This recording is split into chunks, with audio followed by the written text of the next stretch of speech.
Паля си огън, защото е много студено тук на сянка, макар че времето навън е доста приятно, когато е на сянка, по това време на годината е хладно. Яке не мога да сложа, защото ще меся, сяке е неудобно. А иначе се намирам в Банско, в Евелина палац, едно превъзходно място, идеално за почивка. Паля си огън поне на гърба да ми грее. То е ясно, че отпред ще ми е студено, но ще загрявам с малко повече месене. Ще приготвя сандвичи, така наречените слайдери, с рагу, с свинско рагу. Общо взето рагуто може да използвате за паста, типично тосканско рагу, разбира се, ще бъде малко по-променено, както аз го харесвам. И ще е сложено в готовите вече изпечени малки питки. Тестото за тях е супер лесно. Поне аз ги харесвам по този начин. Не правя брьош или нещо подобно, просто обикновено млечно тесто и ще направя млечни питчици, за които ми трябва брашно, мляко, масло, захар и суха мая. Хубаво е захарта и сухата мая да бъдат разтворени предварително. Леко отзад да си стопля гърба. Минавам напред. Изсипвам сухата мая. Може да използвате и жива такава. Разбъркам колкото да се разтвори. Няма да изчаквам да шупне. Няма нужда. И след това замесвам меко и еластично тесто, което ще прибера на топло вътре. Да, няма да го оставям навън, защото все пак искам да втаса. Навън няма как да се случи това. Освен ако не търсим бавна ферментация или по-скоро бавно втасване. Но тук през нощта температури се стават отрицателни, така че вероятността да втаса е никаква.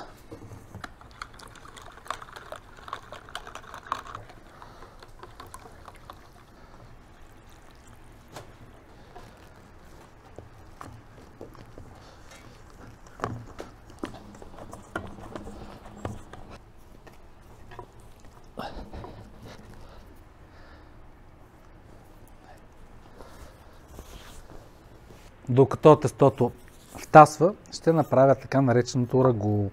Класика.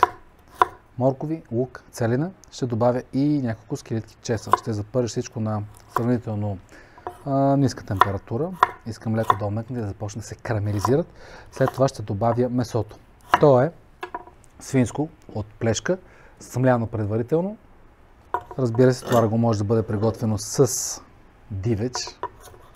Диво праце, например, много харесвам тази вариация. Тогава обаче е хубаво да има по-силни подправки.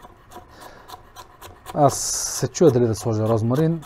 Може да добавя, ако приготвите обаче рагуто с месо от диво прасе, задължително розмарин.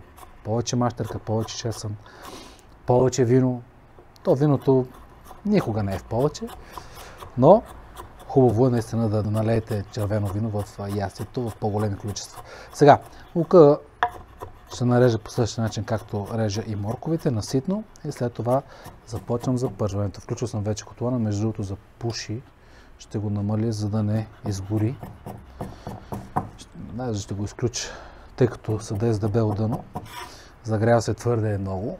И ако сложа сега зеленчуците вътре, ще започнат да загарят, а не да се карамелизират, както аз искам да бъде. Сега, тестото, което приготвих преди малко, стана по-сухо, защото наливах млякото на око. Може би течността е в по-малко количества. Ще му трябва повече време за втасване. Тъкмо да приготвя рагуто. Макар че съм го преправил вътре на топло, не е навън, пак му трябва време.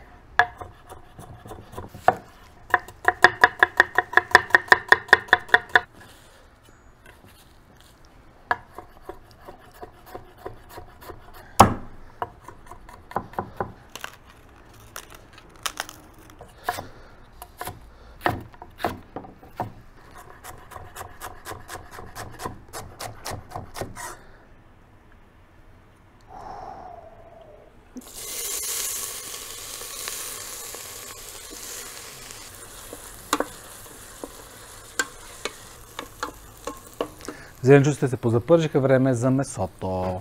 Ето го.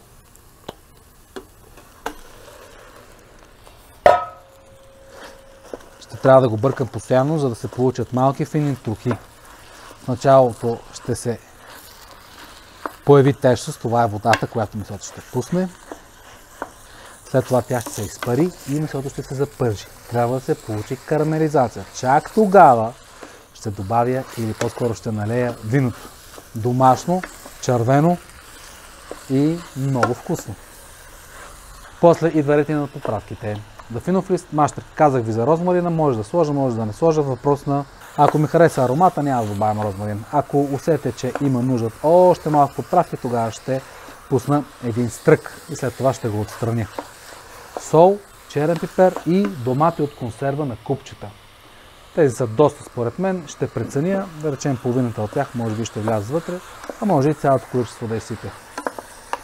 Така, хубаво е да се бърка, докато се получат трохи. Ако оставите цялото количество месо по този начин вътре в това, ще имате едно голямо пифте и нищо друго. А трябва да се получат трохи. Много хора предварително разбъркват каймата или смляното месо с вода, за да може по-лесно после да се получат трохите. Аз обаче го слагам ето така, директно и бъркам.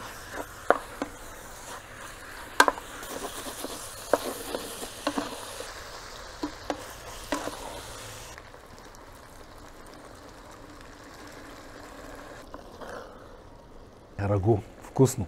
Все още обаче не е готово. Добре, реших. Стрък розмарин. Бум, вътре. Мащърка. Тази е малко по-сухичка, затова ще направя. Уха! Домати. Ще ги сложа всичките. Сол. Пипер след малко ще добавя. Дафинов лист. Тези са малко натрушени. Не ми пречи. Бум. Намалявам силата на огъня и оставям да къкри. Рагу, а не сос. Тоест трябва да е гъсто. Докато се готви на слаб огън, ще проверя вътре дали тестото вече е втасало. И ще го оформя направо вътре и ще го сложа да се пече.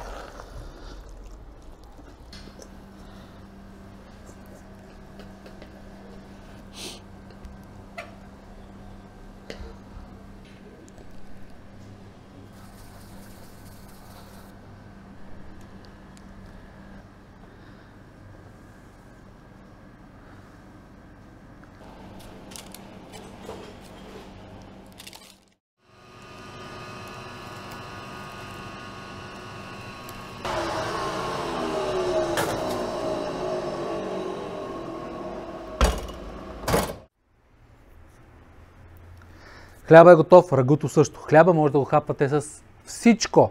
Рагуто с паста. Аз обаче ще комбинирам рагуто с тези хубави малки питки. Ще ги разрежа всичките наведнъж през средата. Ще ги отворя. Слагам част от рагуто. Да, това е доста голямо количество. Предполагам, че половината ще си го запазя или ще го оставя тук. А в питките ще сложа освен рагу и настърган кашкавал. След това във фурната за 2-3 минути да се разтопи сиренето и сме готови. Ако е екстравагантна идея, но на мен така ми харесва.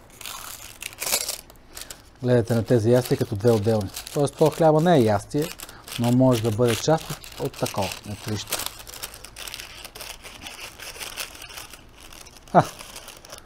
Нищо. Не успя да ги отворя едновременно всичките, но след това, като сложа кашкавала да се запекат, ще станат едно цяло.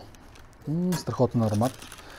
Препоръчвам ви питките да ги направите предварително, защото когато са твърде горещи, не е приятно да бъдат разрязвани, защото остават глетави. Сега.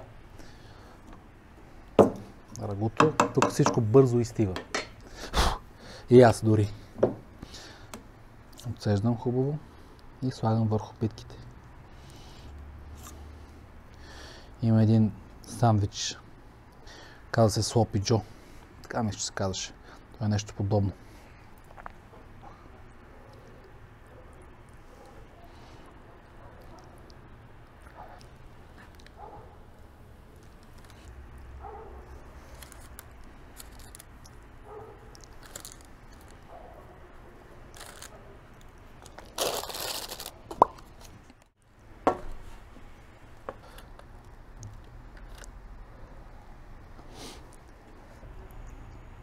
Най-накрая съм готов. Както виждате, имам и компания. София, която постоянно се смее, и Митко.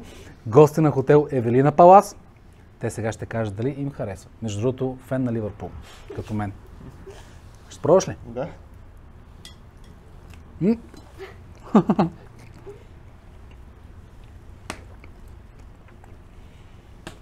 Става ли за писата? Много е хубаво. Децата не лъжат. Поне така казват. Много е готино. Харесва ли ти? Това беше от нас, приятели.